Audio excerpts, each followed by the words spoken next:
Bakhmut, दुनिया की सांसें इस वक्त अटकी हुई हैं।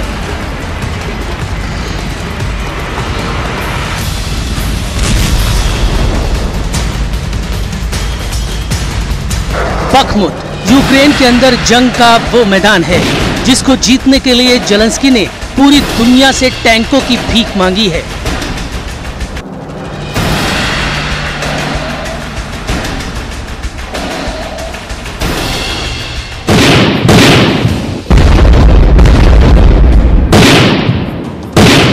यही वो इलाका है जिसके फतेह होने की खबर सुनने के लिए पुतिन बेचैन हैं।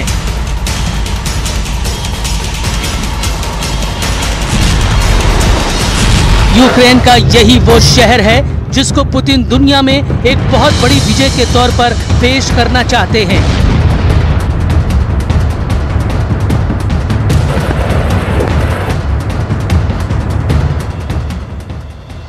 लेकिन बखमुत और रूस की जीत के बीच मौजूद है यूक्रेन के उन जुनूनी सैनिकों की दीवार, जिन्होंने न सिर्फ अपनी मिसाइलों और टैंकों को ही नहीं बल्कि अपनी जान भी जंग में झोंक दी है और वीरगति प्राप्त करने का दृढ़ निश्चय कर लिया है।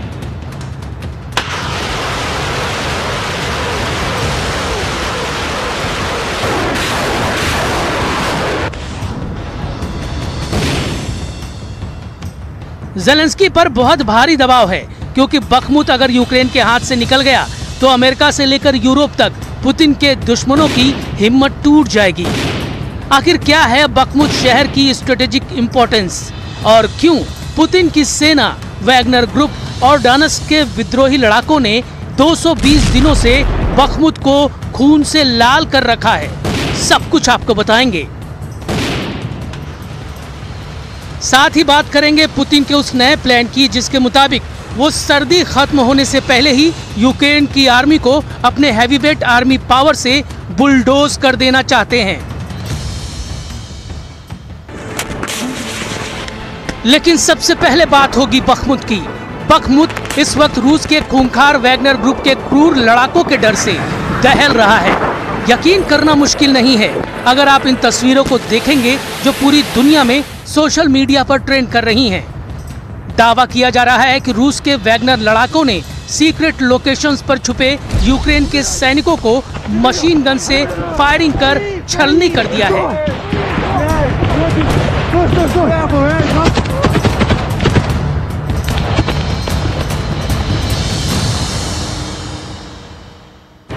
ये बखमुत की कुछ और तस्वीरें हैं। टूटे हुए घर, इमारतें और सड़कों पर इंसान नहीं बल्कि हथियारों की मौजूदगी।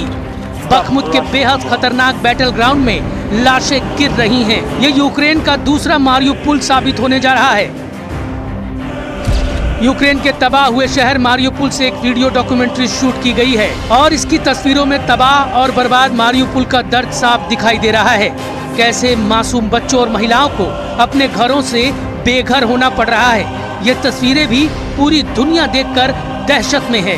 कुछ ऐसी ही सूरत हाल अब बखमुत की है। सोलेदार के बाद बखमुत पर रूस किसी भी वक्त कब्जा कर सकता है।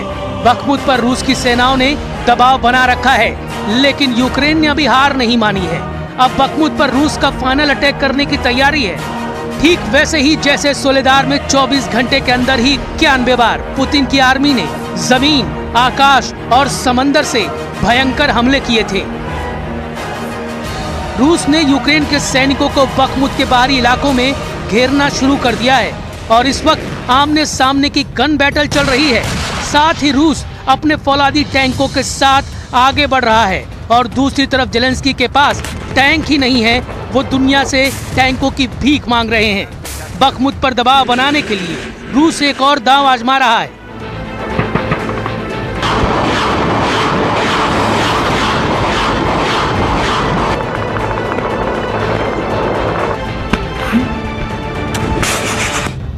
यूक्रेन का ध्यान बखमुत से हटाने के लिए भी पुतिन बेलारूस के बॉर्डर से रूस के 20,000 सैनिकों और बेलारूस के 60,000 सैनिकों के एक साथ लाकर यूक्रेन को इंगेज करने की तैयारी में है। यूक्रेन युद्ध शुरू होने के 2 महीने बाद पुतिन ने मिशन बखमुत शुरू किया था।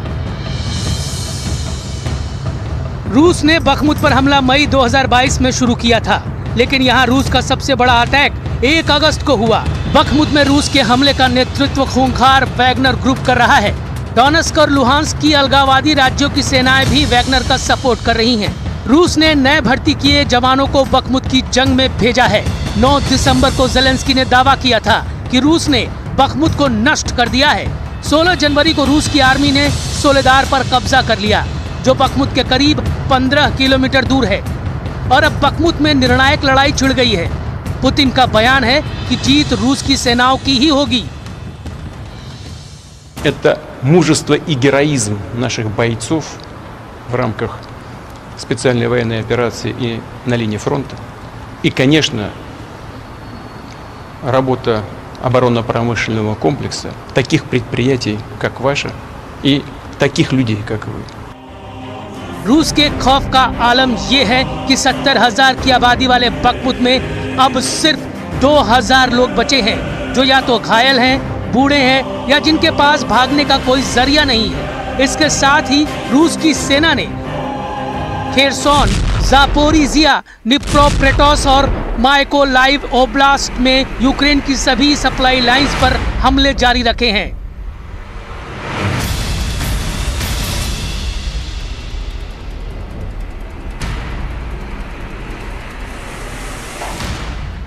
ये बखमुत की एक तस्वीर देखिए। आप देख सकते हैं कि बेहद कठिन परिस्थितियों में सैनिक किस तरह तबाह हुई यूक्रेन की इमारतों के खंडरों में छुपकर दुश्मनों से लोहा ले रहे हैं।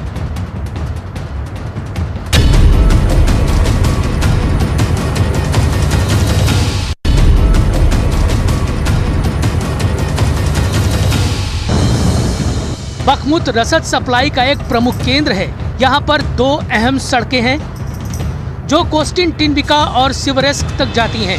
यानी बखमुत पर कब्जे के बाद 2 और शहर रूस के आसान टारगेट पर होंगे। बखमुत की लड़ाई वैगनर ग्रुप के लिए बहुत अहम है, क्योंकि अगर वो ये लड़ाई हार गया तो उस पर बखमुत के हार जाने का कलंक होगा और यूक्रेन में उसका खौफ भी खत्म हो जाएगा। वहीं दूसरी तरफ अमेरिका का साफ दावा है कि बखमुत कोई सामरिक शहर नहीं है। इससे युद्ध के नतीजे पर कोई असर नहीं होगा। अमेरिका के राष्ट्रीय सुरक्षा मामलों पर व्हाइट हाउस के प्रवक्ता जॉन किर्बी का बयान है कि बखमुत और सोलेदार के रूस के पास जाने से भी युद्ध पर कोई रणनीतिक असर नहीं पड़ेगा। बखमुत को बचाने के लिए यूक्रेन के सैनिकों को लियोपार्ड जैसा दमदार टैंक चाहिए। यूक्रेन के पास अभी जो टैंक हैं वो सोवियत युग के हैं और काफी पुराने हैं। यूक्रेन के सैनिक भी नए टैंकों की डिमांड कर रहे हैं।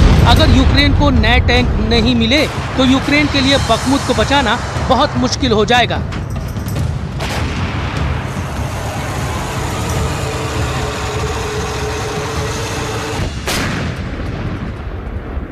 Для нього як-не-як елементарний птур, який використовувався ще в далеких роках. Це така серйозна небезпека.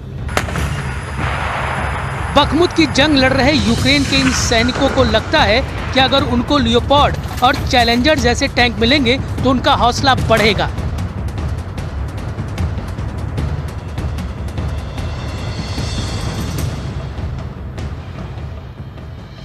Піхоти, коли танки рядом, у них теж бойовий дух піднімається, тому вони менше страху, ніж без танків. А з танками, ще якщо з леопардами чи челенджерами, це, я думаю, як почнемо штурмувати, це не зупинимося. बखमुत के कई इलाकों में रूस के टैंकों की एंट्री होने वाली है और इस वक्त भी जब यूक्रेन के सैनिकों के पास टैंक नहीं है तो वो मशीन गनों के साथ डटे हैं और दावा कर रहे हैं कि वो रूस के टैंकों का सामना अपनी मशीन गनों से करेंगे। Горой стоим против танков с автоматами. Там будет видно. Сколько духа хватит, столько и будем стоять. बखमुत के अलावा जापोरिजिया के मोर्चे पर भी रूस की आर्मी ने जबरदस्त जंग शुरू कर दी है। यूक्रेन के सबसे बड़े परमाणु संयंत्रों में से एक जापोरिजिया से आगे भी अब रूस की सेनाओं ने अपने पांव फैलाने शुरू कर दिए हैं। रिपोर्ट्स ये आ रही है कि उसकी सेनाओं ने जापोरिजिया से आगे बढ़कर 2 और यूक्रेन के कस्बों पर भी कब्जा कर लिया है। पश्चिमी मीडिया से एक और बड़ी खबर ये भी आ रही है कि रूस सर्दियों का इस्तेमाल करते हुए यूक्रेन पर और ज्यादा हावी होना चाहता है। इसके लिए पुतिन 7 लाख और नए सैनिकों की भर्ती की प्लानिंग बना रहे हैं। पहले भी रूस ने 3 लाख नए सैनिकों को भर्ती किया था। उस वक्त रूस की तरफ से ये दावा किया गया था कि अब वो और नए सैनिकों की भर्ती नहीं करेगा, लेकिन अब 7 लाख और सैनिकों की भर्ती की खबर ने यूक्रेन और यूरोप के दूसरे देशों के अंदर हड़कंप की स्थिति पैदा कर दी है। कुल मिलाकर नाटो ने तमाशा देखने का रवैया बंद नहीं किया तो यूक्रेन को रूस के टैंकों से कोई भी नहीं बचा सकेगा। वैसे भी पुतिन को टैंकों के वॉर गेम देखना काफी पसंद है और अब वो अपने रूसी टैंकों से पूरे यूक्रेन को रौंद देने का इरादा रखे हुए हैं।